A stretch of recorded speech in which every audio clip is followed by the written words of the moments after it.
भगवान राम गुरुकुल गए हैं। गुरुकुल में जाकर के भगवान राम सारी शिक्षाएं प्राप्त करके वापस अयोध्या आए।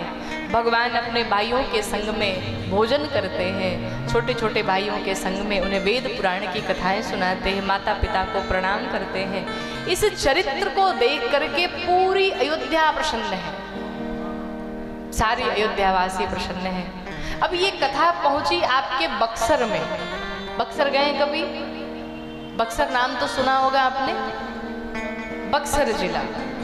बक्सर में कौन रहता है? विश्वामित्र महामुनि ज्ञानी विश्वामित्र जी रहते हैं। जब भी यज्ञ करने जाएं, कोई अनुष्ठान करने जाएं, तो दक्षिण दिशा से मारीच सुबाहु आकर के यज्ञ को विध्वंस कर दे। विश्वामित्र जी ने सोचा कि भगवान का अवतार इस धरा पर हो गया है, क्यों न चल के मैं भगवान को ही मांग लूं और अपने यज्ञ की रक्षा कर पाऊं।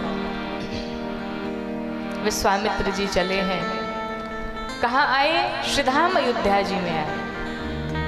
महाराज दशरथ ने जब देखा विश्वामित्र जी को, बहुत ही आदर सेवा सत्कार किया, परम पुनीत आसन बिछाया, पद प्रक्षालन पांव पूजन किया। तत्पश्चात राम जी, लक्ष्मण जी, भरत, शत्रुघ्न चारों भैयों को बुला करके विश्वामित्र जी को प्रणाम कराया।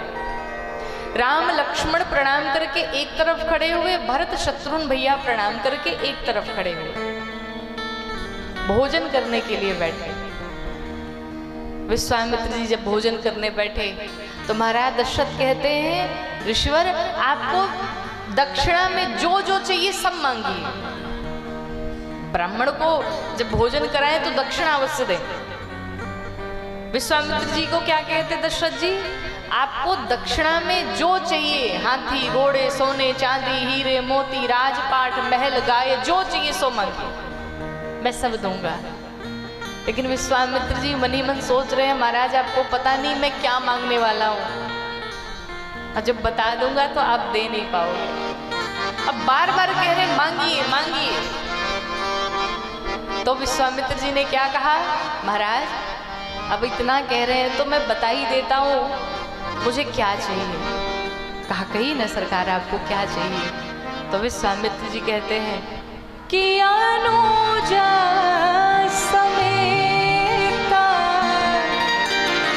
बेहू रघुनाथ, मुझे लक्ष्मण के साथ राम जी को दे दीजिए। है जैसे ही सुना दशरथ जी ने कि राम को मांग रहे हैं, दशरथ जी क्रोध में आ गए।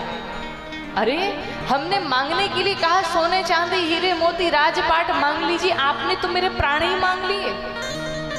ना प्रभु ना, मैं सब कुछ दे सकता हूं पर मैं अपने राघव को नहीं दे सकता।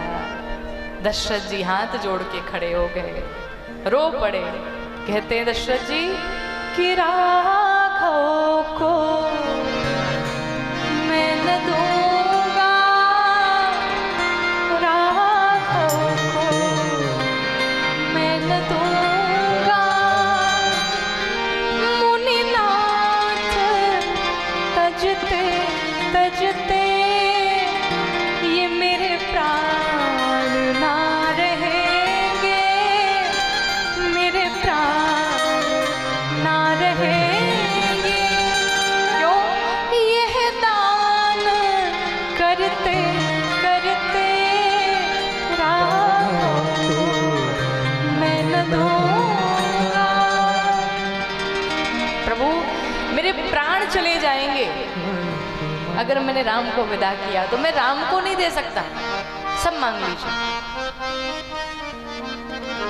अच्छा आपसे कोई कहे महाराज जो मांगी वो देंगे, खूब आपसे कहे और आप जब मांग ले तो मना कर जाए नहीं दूंगा। अब आप ईमानदारी से बताइए, आपको क्रोध आएगा कि प्रेम आएगा? गुस्सा आएगा ना। अभी तो कह रहे थे कि मांगो मांगो, मांग लिया तो मना कर दिया। लेकिन विश्वामित्र जी को क्रोध नहीं आया, विश्वामित्र जी को प्रेम आ रहा है दशरथ जी पे। कितना प्यार है भगवान राम से। अब मैं कैसे मांगू राम को? और मांगना भी आवश्यक है। उसी समय गुरुदेव वशिष्ठ आ गए। जब गुरुदेव वशिष्ठ आए, विश्वामित्र जी ने कहा सरकार एक उपाय करो, समझाओ महाराज को। ये तो इतना प्रेम करते हैं कि राम को जीवन में न देंगे, और अगर राम वन में नहीं गए तो आगे का कार्य कैसे बढ़ेगा। गुरुदेव वशिष्ठ कहे चिंता न करें, मैं कुछ करता हूं। गुरुदेव वशिष्ठ ले गए भीतर और महाराज दशरथ को समझाते हैं। विश्वामित्र जी की बातें सुनकर के गुरुदेव वशिष्ठ भीतर ले गए और गोस्वामी जी ने लिखा कि तब वशिष्ठ बहु विधि समझावा, तब वशिष्ठ बहुविधि समझावा, अर्थात बहुविधि मतलब बहुत प्रकार से नहीं समझाया। बहुविधि का अर्थ है घर में बहू लाने वाली विधि समझाया। गुरुदेव वशिष्ठ ने बताया कि घर में बहू कैसे आएगी। महाराज दशरथ से कहा महाराज क्या आप चाहते हैं कि आपके घर में बहू आ जाए, और वो भी एक नहीं 4-4 बहुएं। दशरथ जी कहे प्रभु ये होगा कैसे।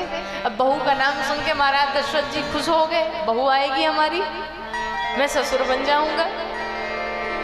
गुरुदेव वशिष्ठ ने कहा क्या आप चाहते हैं आपके 4-4 पोते हो जाएं? अब तो खुशी का कहाँ ठिकाना, हमारा पोता होगा, मैं बाबा कहेगा लगे नाचने दशरथ जी, ये होगा कैसे। विश्वामित्र गुरुदेव वशिष्ठ जी कहते महाराज ये तभी होगा, एक शर्त है, जब राम को किसी संत के साथ वन में भेजेंगे। और देखो संयोग बना है, विश्वामित्र जी आए हैं, मांग भी रहे हैं, दे दो, वरना फिर कुंवारे बैठे रह जाएंगे जीवन भर। दशरथ जी ने मन में विचार किया, भगवान ने जो वरदान मांगा था, मणि बिनु फणि जिमि जल बिनु मीना, मम जीवन तिमि तुम अधीना। पहला बार वियोग हो तो सर्प से जिस प्रकार मणि छीन ली जाए मैं बेचैन रहूं, ठीक वही स्थिति महाराज दशरथ बेचैन रहे राम जी के बिना, लेकिन फिर भी अपने मन को समझा करके विदा किया। बड़े आदर के साथ, अति आदर दो तनय बुलाए, बड़े आदर के साथ राम जी को बुलाया, लक्ष्मण जी को बुलाया। कहा आज के बाद से आपके माता पिता सब भगवान विश्वामित्र जी हैं, कोई भी कार्य करना होगा इन्हीं से पूछ के करना। आदर के साथ में भगवान राम को विदा किया है। भगवान राम लक्ष्मण जी चले हैं विश्वामित्र जी के संग में। चलते चलते ताटक वन आया, और ताटक वन में ताड़का नाम की एक राक्षसी रहती थी। उस राक्षसी के कानों में जब भगवान की आवाज गई, ताड़का ने अपने हाथों को बढ़ाया भगवान को मारने के लिए। विश्वामित्र जी ने कहा राम इसका वध करिए। लक्ष्मण जी निकाले बाण ताड़का को मारने के लिए, पर मेरे प्रभु श्री राम इतने सरल हैं, इतने दयालु हैं। राम जी कहते लक्ष्मण किसी भी अबला पर, किसी भी स्त्री पर हाथ नहीं उठाना चाहिए, वार नहीं करना चाहिए। इधर जैसे ही विश्वामित्र जी ने सुना अबला, विश्वामित्र जी कहते राम ये अबला नहीं सबला है, न जाने कितनों को खा गई है, मारो इसे, इसे मारने में कोई दोष नहीं है। भगवान राम ने एक ही बाण प्राण हर लीना, दीन जाने देने जो पद दीना। एक ही बाण में ताड़का के भगवान ने प्राण हरण कर दिया। विश्वामित्र जी जान गए ये कोई साधारण नहीं है, यही भगवान है। यहाँ पर विश्वामित्र जी ने भगवान राम को शस्त्र की विद्या प्रदान की। 2 विद्याएं ऐसी प्रदान की जिनका नाम है बला और अति बला। ये ऐसी विद्याएं थी जिनको पाने के पश्चात भूख प्यास इत्यादि कुछ नहीं। भगवान राम आश्रम में पहुंचे, संध्या हुई, प्यारू के पश्चात सभी शयन करने के लिए गए। शयन किया सभी ने। प्रातः काल जैसे हुआ उठे भगवान राम जी। लक्ष्मण जी गुरुदेव से कहते हैं गुरुदेव आप यज्ञ करना प्रारंभ किए, हम लोग पहरा दे रहे हैं। जैसे ही विश्वामित्र जी ने यज्ञ करना प्रारंभ किया, प्रतिदिन की भांति उस दिन भी मारीच और सुबाहु आए यज्ञ को विध्वंस करने के लिए। भगवान राम ने 2 बाण चलाए, एक बाण मारीच पर और एक बाण सुबाहु पर, लेकिन मारीच पर निष्फल बाण चलाया। क्यों? बेहोश करके मारीच को भगवान ने छोड़ दिया। क्यों छोड़ा? भगवान ने सोचा अगर मारीच अभी मर जाएगा तो आगे सोने का हिरण कौन बनेगा, इसलिए इसको बेहोश करके छोड़ो। और ऐसा कहते हैं कि मारीच को जब भगवान ने मारा तो मारीच मॉरिशस में जाके गिरा। मॉरिशस नाम सुना है ना, विदेश। कहते हैं मॉरिशस में बहुत भोजपुरी भाषी लोग हैं, भोजपुरी बहुत बोली जाती है। क्यों? क्योंकि मारीच था बक्सर का और बक्सर में भोजपुरी बोली जाती है और मारीच पहुंच गया मॉरिशस, इसलिए मॉरिशस में भोजपुरी ज़्यादा बोली जाती है। तो मारीच को भगवान ने निष्फल बाण चला के छोड़ दिया, सुबाहु को मृत्यु दंड दिया।